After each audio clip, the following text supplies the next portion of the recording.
Players may have mixed signals as to what the wind is really doing out there. Looks like we did incur an out of bounds on that second shot. It's going to make things a little more difficult to manage your score from here. It's not necessarily how many strokes you're adding, but it's how much you can avoid. And Ben Askren has thrown an errant shot again out of bounds. He is very displeased with his shot. He just seemed to have held on to it too long, or he wasn't throwing a stable enough disc, but he has ultimately thrown it straight out of bounds again. Yes, but he has ultimately thrown it straight out of bounds again. Yes, but he has ultimately thrown it straight out of bounds again. He does get the distance, but he is not going to be happy about picking up in extra strokes. Hello and welcome. What? Now you go. All right, I'll go. Hello, welcome back to Naughty Boy Fight Picks.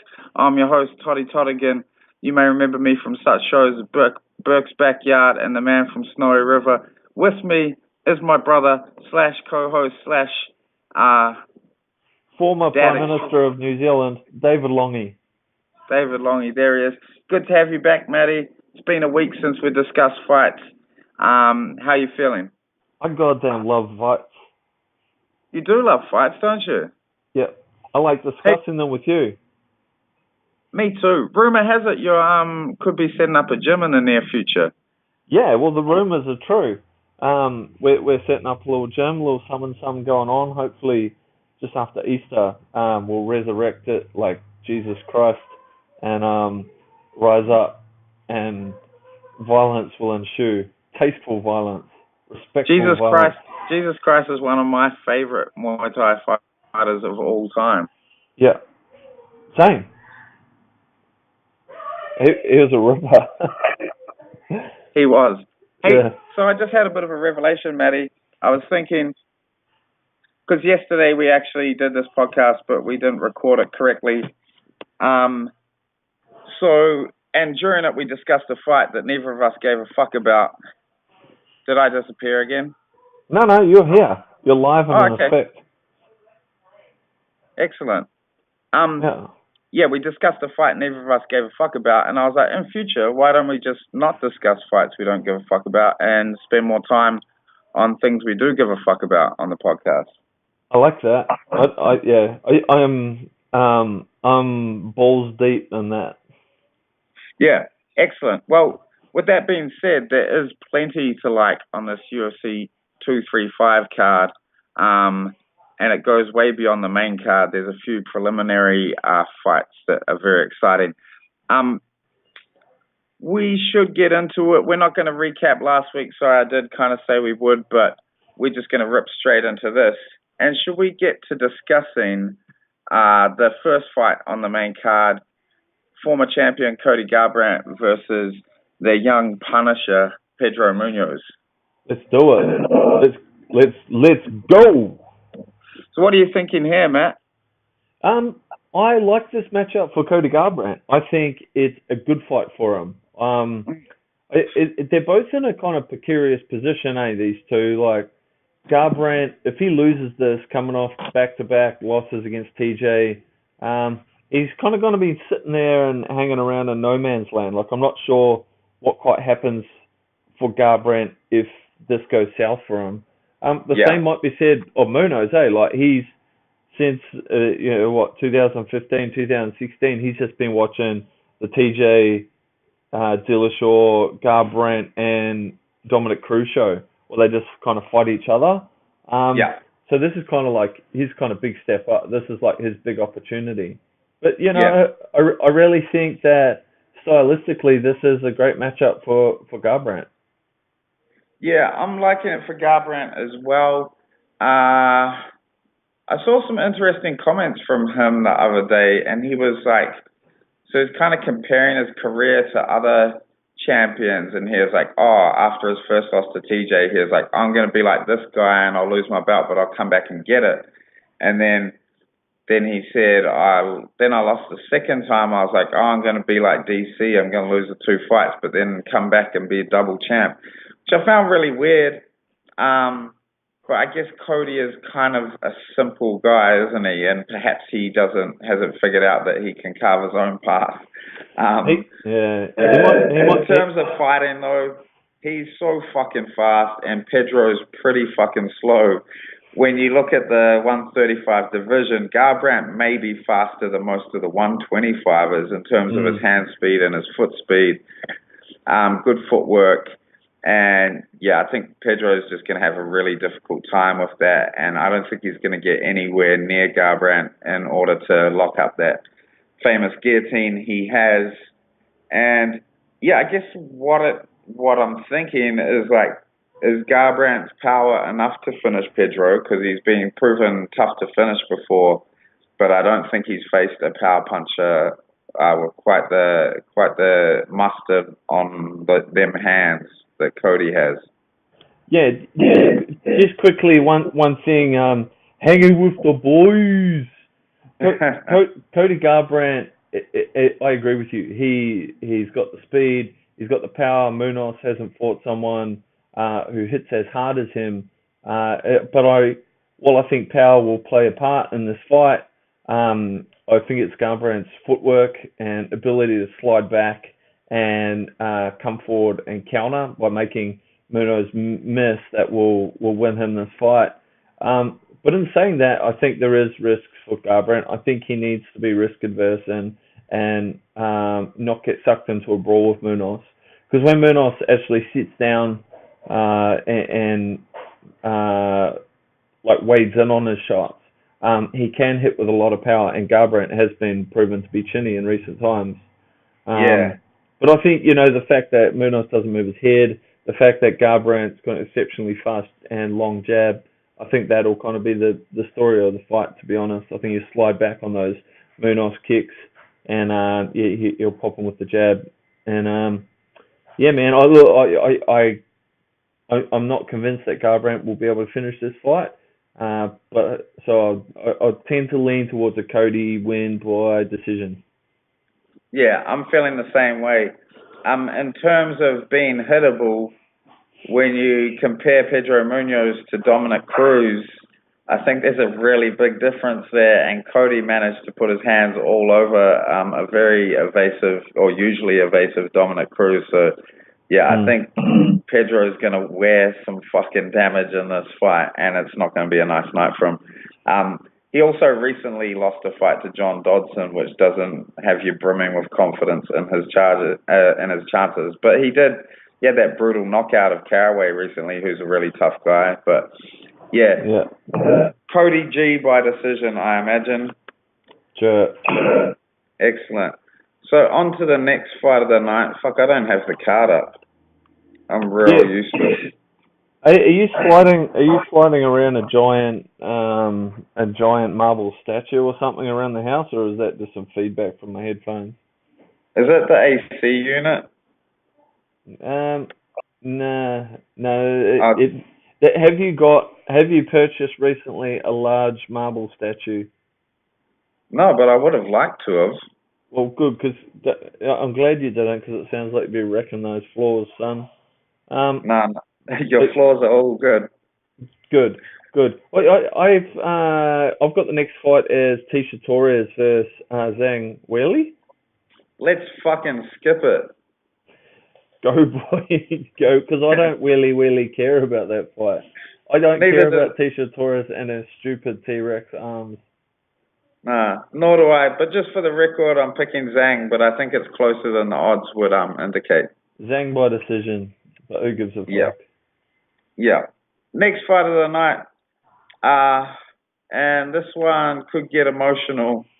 We have another former champion here, Robbie Lawler versus Ben fucking Funky Town Askren, or whatever he calls himself. This one here, Ben Askren can't strike. No. But he can wrestle. He can wrestle. Yeah, he can wrestle. Look, funny old thing, Robbie Lawler coming off, former UFC champion, coming off a loss, also coming off a knee surgery. and then coming up against a guy who's, you know, completely unproven in the UFC. But in saying that, you know, former NCAA champion, I don't think he's been hit in his last couple of fights. He's got insane amount of time in his fights just riding the top position. But man, I just don't see this as being close as everybody else does. Yeah, well, in fact, Ben Askren is a real big betting favorite here. Fucking hell! What I see this as an opportunity to make some money, perhaps. Yeah, well, I've got to play on Robbie. I'm not real confident in it because my concern is how much Robbie Lawler does Robbie Lawler have left inside Robbie Lawler. Well, I can tell you one thing: Robbie Lawler's not going to give a fuck about Askren's wrestling. Yeah, I think he is more than confident to stand in the pocket and slug it out with a wrestler. Think about Hendricks. He's not easy to take down, and while it might be said by the naysayers that, well, Cerrone took him down a few times in that fight, he was fighting a different style, and the game plan was different.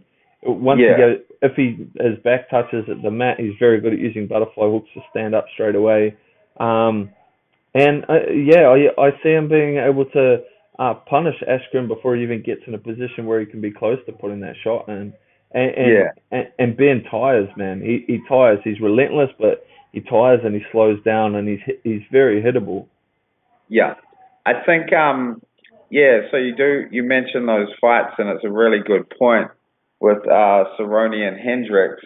And Cerrone and Hendricks are real threats on the feet. Do you remember Johnny Hendricks punching a man halfway across the octagon? Yeah, I remember. Ben Askren couldn't hit the side of a shed. So he actually presents little to no danger on the feet whatsoever, which really does change this fight. Having said that, he's 18-0, not against the greatest competition. He has some good wins back in Bellator, and that's a while ago. And these guys are about the same age. And at the time, Ben Askren was beating Douglas Lima and Koreshkov in Bellator. Robbie Lawler was fucking going to war with the best welterweights in the world and winning those fights. Absolutely. Hey, have you got a set of headphones you could chuck on? I do, actually. Let me give that a jam. Yeah, that'd be good, because I'm just hearing myself come back at me a little bit. Okay, no. I guess one of the other things, in terms of, Askren's inability to fight, to strike, he definitely fight. I'm not writing him off here, but his inability to match it with anyone legitimate in a striking contest, I think there's something that plays into this that's going to be really telling in the Southpaw Orthodox matchup is Askren's tendency to open his hands up and try and hand fight his way into the clinch. So he'll stand there with open hands and he'll kind of paw and try and grab.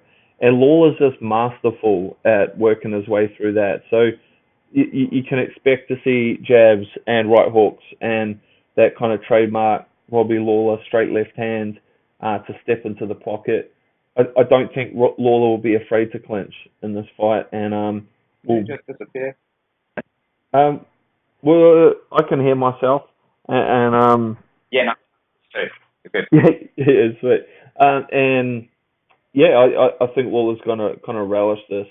He'll be snapping Askren down on those lazy takedown attempts and making him pay. You can expect a lot of movement, a lot of face, combos in the pockets. I reckon Lawler's going to knock him out. Yeah, you just reminded me of, that prime Lawler when you're talking about the hands out sort of stuff and the way he used to deal with that when he was just in fucking wars with dudes and fuck. And that's the Robbie Lawler I love. I hope we get to see him this weekend. I'm going to be really depressed if he gets laid on by Ben Askren. And interestingly, Askren's been getting heaps of media attention this week.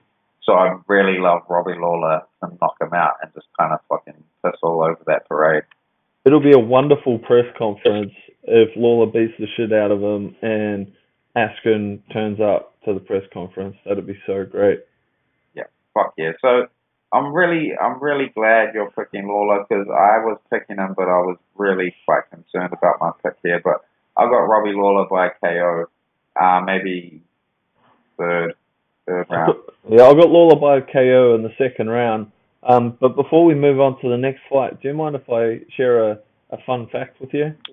Yeah, please share a fun fact with me. I love fucking fun facts. Todd, what would you say if I told you that Ben Askren came 9th in the world in discus golf this year? The fuck is discus golf? Who gives a fuck? That's what it is. Yeah, that sounds... I'm not real sure whether you are being cool with me or if this is a big troll. No, I'm not pissing in your pocket, mate. You can research this for yourself. Ben Askren's major sponsor is disc golf. Wow. So Yeah. while his best buddy Tyron shoots off to the studio to lay down some what's his song called? I'll Beat Your Ass. Yeah. Funky Ben goes and plays some whatever you just said that was. Discus golf. Discus golf, yeah. Probably couldn't hit the side of a shed with one of those, eh? Nah, I don't imagine so. Wow. So yeah, we're both picking Robbie here, and I hope the people at home are too, because fuck anyone that tries to beat up Robbie Lawler, especially if their name's Ben Askren. Yeah, piss off. Cool. This brings us to the co-main event of the evening, and aforementioned best pal of Ben Askren, the welterweight champion, Tyron Woodley, the chosen one, up against number 2, Kamaru Usman, the Nigerian Nightmare, for the go boy welterweight title. I'm pretty intrigued by this match. Yeah, I again don't think this is going to be close as everyone's making out. I don't think Usman is the answer to the Tyrone Woodley problem. I think this fight, if anything, plays into the hands of Woodley, who, it must be said, is improving. He's got a really limited arsenal in terms of the variety of things that he can throw at an opponent.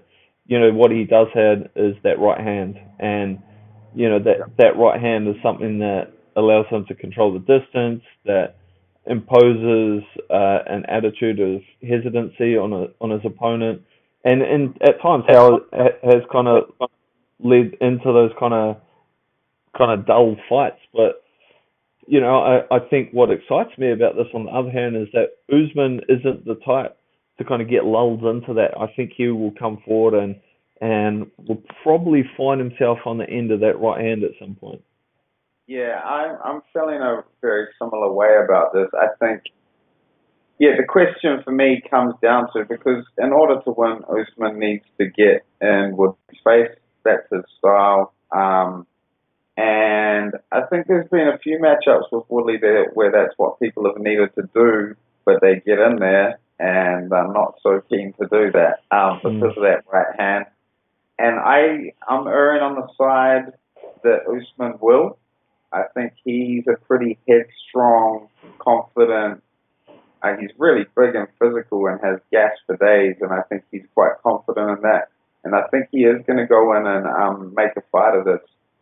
But yeah, I see him eating the right, and I see him going to sleep because Woodley has fucking incredible power. Yeah, man. Look, but it would have to be said that if Usman wants to win this fight, he's going to need to establish his jab early and put Woodley on the cage and hold him there and not hesitate. But the risks there, are obvious. And I think that Woodley circles off the cage so much better than he used to, and those 1-2s, the feints, the use of his low kicks do allow him to control that distance. So yeah, for Usman, he needs to come out. He needs to jab. He needs to kick a lot. And he likes to switch and he likes to jab and switch stances. And I think that's probably the secret. He needs to make Tyrone worried about defending that single leg from southpaw. And I think he needs to feint and come up high. I really think that Usman's kind of that preferred combo where he ducks in and he throws the right uppercut and the left high kick might have some validity here, but man, I just don't think it's going to be enough to get it done. I wouldn't be surprised if we see Woodley on top at some point in this fight on the ground. Yeah, yeah. And like think about the Usman versus RDA. Usman looked out of character on his back, and Woodley's certainly no slouch there. But man, I got Woodley for KO in the first round. I reckon Usman's gonna come on the end of that right hand pretty early. Yeah, I'm thinking an early finish for Woodley as well. Yeah, it's just like when you try and look at possible ways for Usman to get this done, it doesn't really appear to be anything. If he gets Tyrone on the fence, Tyrone take down the fence is lights out. I don't think he's getting into the ground. Yeah, just all the avenues, I don't see them transpiring for him. If he can get through to the 4th or 5th round somehow, he may be able to outgas Woodley and get some shit going, but still could be too late. So, yeah, pretty confident in Woodley here to get an early finish. And, yeah. Yeah, agreed. You know how scary Tyron Woodley is? How scary? Well, you got George St. Pierre retiring because he can't get a fight with Habib. And he's been talking about fights with Habib and Conor McGregor. And I know those fights do make big money, and a fight with Tyron Woodley probably doesn't. But the only division he fought in for his whole career until he fought Michael Bisping, he's not even remotely interested in returning to that division for a fight against Tyron Woodley. No, I tend to agree. That wouldn't be a good fight for GSP in terms of some of the other things that are on offer. A, financially, but B, stylistically, it's not a good one for GSP. No. So a bit sad there for Tyron that he's not a bigger draw, because then maybe he could have got that fight and that would have been a good legacy fight for him. But well, he needs to earn that. He needs to earn that. He needs to earn his spot as a big money fighter, and hopefully, I think Usman's probably the right kind of guy to offer him that opportunity. So let's see what Woodley comes up with. Yeah, if he goes for Usman, then gets Colby next, demolishes Colby, we could be looking at like a slightly different public perception towards Tyron Woodley. Could be a bit of a turn for him. Yeah, I tend to agree. I like the idea that Colby Covington fight. I got my fingers crossed for that one. Yeah, I'd love to see that. First things first. Yeah, first things first. And last things last in terms of this card, we have recently recrowned champion John Bones Jones versus number 3 ranked light heavyweight Anthony Smith. Matt, is there any way that Anthony Smith can win this fight against John Jones? Todd, what would you say if I told you that my only notes for Anthony Smith here is been finished 12 times, ... Many have tried, only 12 have succeeded. Man, I thought about all the different places that Anthony Smith could take this fight, and just in every avenue, in every dark corner, John Jones is just there waiting with something bigger and meaner and scarier. I thought about what if Anthony Smith creates some chaos, and I honestly reckon this is his best chance and get some crazy shit going. Can he catch John Jones in that moment? And I tend to think, maybe he can catch him, but John Jones got a crazy chin because he takes dick pills every day. And then I thought, what about in the clinch where Anthony Smith had so much success setting up those elbows and those big knees? And I thought, you know what, John Jones, the best there. What about when they're breaking from the clinch? No, John Jones will beat him to the money. And then you have to think, well, how easy is it to take Anthony Smith down and choke him unconscious, and when you've got probably who I'd regard the best BJJ player in the light heavyweight or heavyweight division, and John Jones and submission artist, you can't. I just can't see it. Nah, I think, yeah, it really looks like it's going to be a tough night for Lionheart. I just hope he gets to do some stuff in the fight. I hope he just doesn't get blown out real quick, which there's a possibility he won't, because Jones kind of likes to play with his food, eh? He does like to play with his food, yeah. He comes out, he likes to play with his food, he likes dick pills. Yeah. He comes out and it's like that Gus fight, just rewatching that recently. The first round, it kind of looks, John Jones looks like he's in sparring mode. He's just figuring shit out. He's just throwing some things out there, reading some reactions. And yeah, you get this period of grace. And it doesn't look real fun, but it's the calm before the storm. And once he figures something out, you're in deep doo-doo. Well, you seriously can't get into that sparring kind of cadence with John Jones, because he'll just fucking demolish you. Anthony Smith needs to come out straight from the start, create chaos, and do not stop moving forward and throwing shit, and just try and catch Jones, in the wrong position at the right time. But man, I reckon John Jones might take this to the ground early, and I reckon we might be looking at a Jones TKO in the first round. But I wouldn't be surprised if maybe he puts Anthony to sleep with something of the jiu-jitsu variety. What do you reckon? Yeah, I'm thinking he found Anthony out on the ground at some point, probably in the second. I'm interested to see what Anthony's approach is, whether he does come out, falls to the wall, and just goes after it, because I think that's probably his best bet. And I wonder how realistic his team has been about saying, hey, just go the fuck out there and try and take his head off.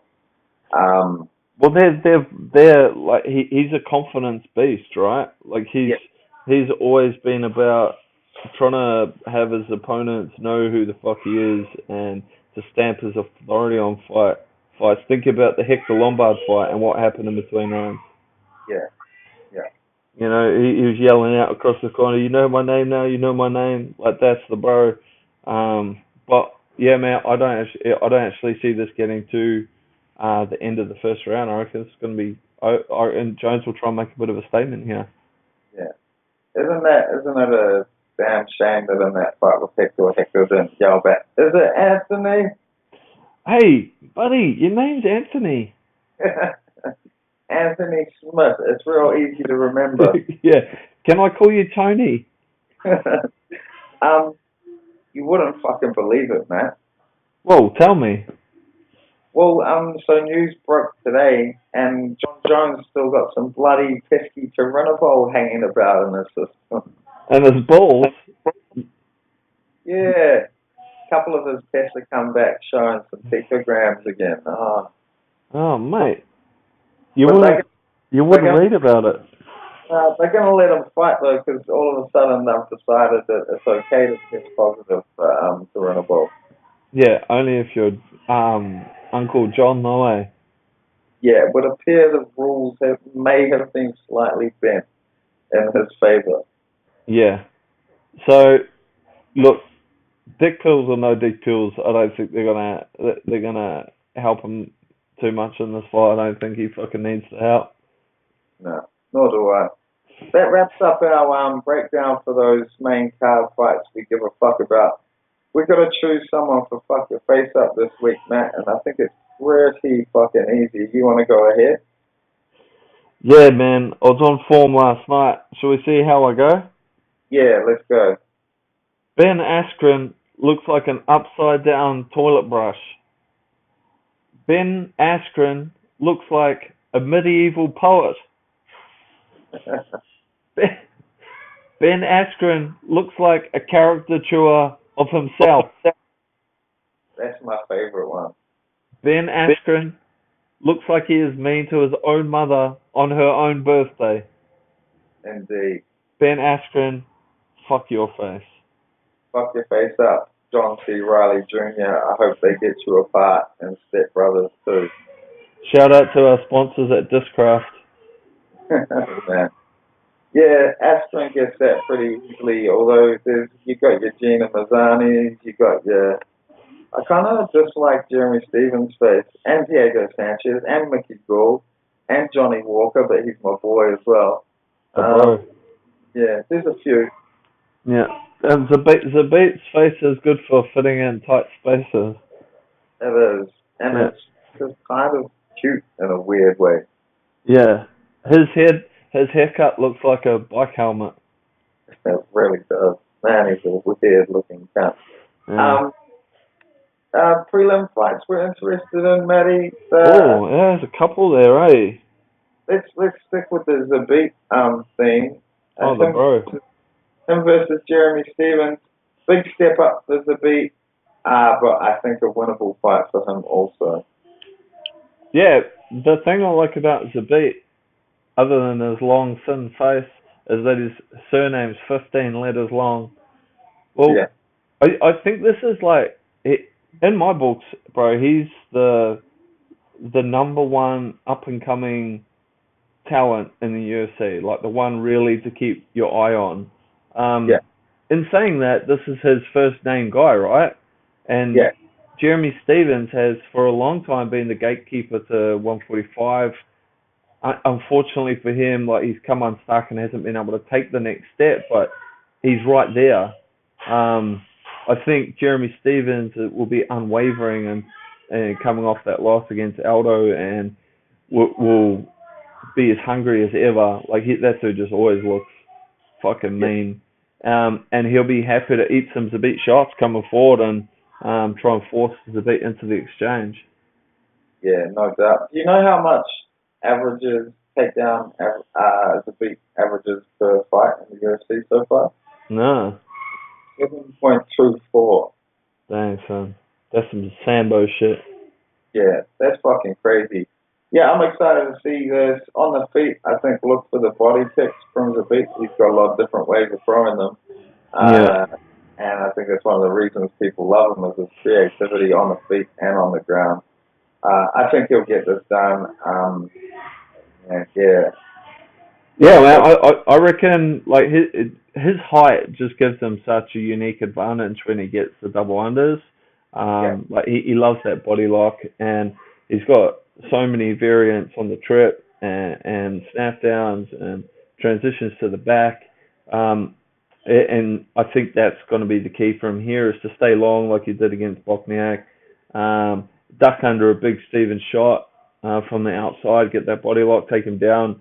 I think he's so proficient on the ground that he'll be able to ride out that top position for a period of time, attack late.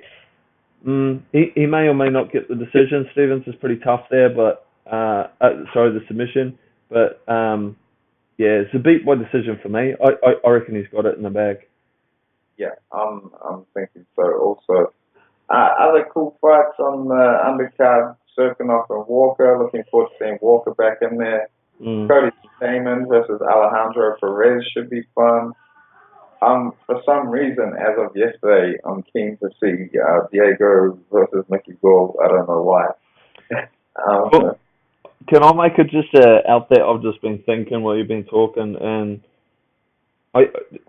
between you and me, and anyone who's listening, I'm putting some stakes in Johnny Walker to win by flying knee in the first round. I've just got this inkling. I just had a vision. All right, let's fucking Big Johnny. Let's go, boy. You also got Edmund Shabazian versus Charles Berg, which could be fireworks also. So that's a good one. Yeah, fuck yeah. I cannot wait for Sunday. Which reminds me, I've got to go through my bets real quickly. Do it. We'll just do this real snappily. I'm just loading the page here because I'm as unorganized as fucking ever. It's the end of the week. I'm due a beer, I think. Go, boy, do it. I might. Well, but I've got no company. Everyone's gone out. You know, I'm taking my family to the air show. That's it. look at some goddamn warplanes. Smiley, you love that.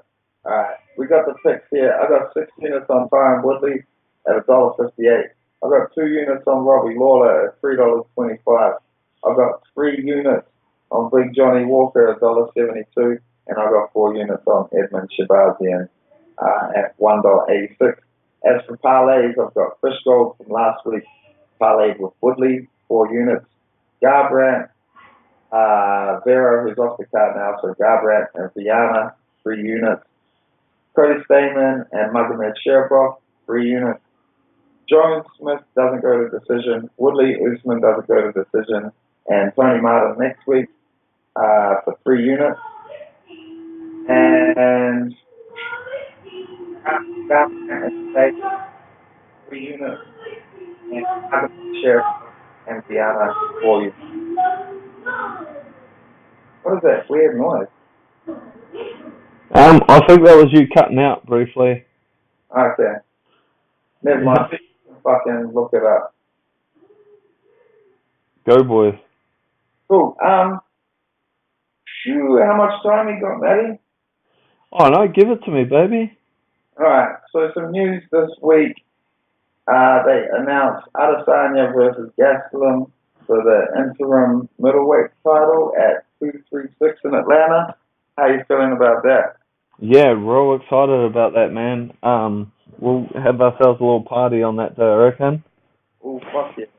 I, of course, am backing Adesanya. I don't think Gastelum's got enough to create problems for him. I think he'll get another good win and get himself a gold belt. Also, yeah, one of them. Also booked for that card, 2 interim titles on the line. A strange one, Max Holloway versus Dustin Poirier. It's a strange one, but, you know, in the midst of everything that's been going on online and people asking to be released and, the top of that division being a bit of a mess, it kind of makes sense. I'd like to see this fight. I like watching Poirier fight, and he's got, his style is one that might give Holloway some trouble. At least it's going to test him. And, I'm excited to have a deeper look into that one. Yeah.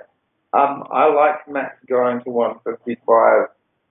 Since the second Aldo fight, I've had this kind of inkling in my head that Max Holloway might be the best pound-for-pound fighter in the UFC. And with him going up a division, and if he wins this fight and then goes on to a real title fight, we may well find out if Max is the best pound-for-pound fighter in the UFC.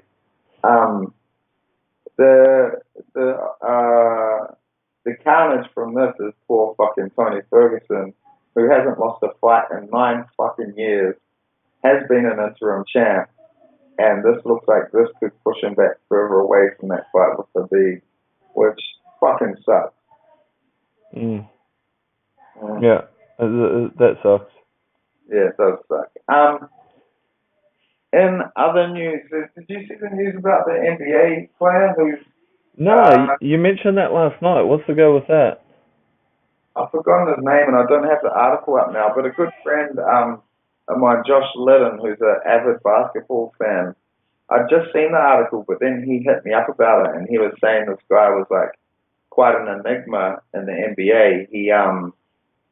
He quit, and he's since been critical of their response to his mental health issues. So he had severe anxiety, and he couldn't travel by plane and whatnot. And that's part of the reason for him moving over to MMA. But, oh wow! If you if you don't like how an organization responds to mental health difficulties, I'm not sure the UFC is the best home for you, bro.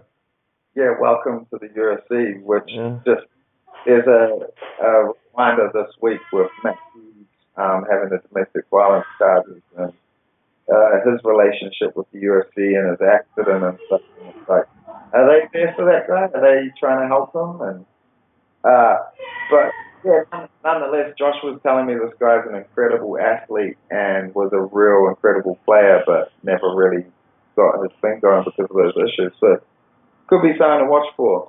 Well, you probably won't miss the 7-foot bloke walking around in the octagon, eh?